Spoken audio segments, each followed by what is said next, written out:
Israël va-t-il mener une opération terrestre sur le sol libanais? C'est ce que semble craindre l'administration américaine si les pourparlers n'aboutissent pas. Nous partons du principe qu'une opération militaire israélienne aura lieu dans les prochains mois. Pas nécessairement dans les prochaines semaines, mais peut-être plus tard, dans le courant du printemps.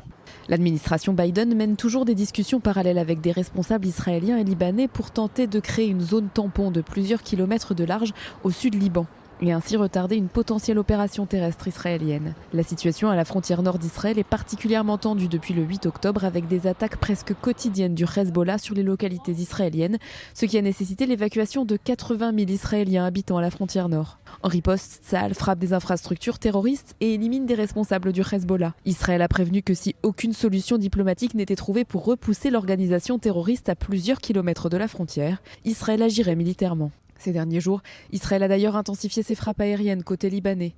Lundi, l'armée israélienne a notamment attaqué le bastion du Hezbollah Baalbek dans le nord-est du pays.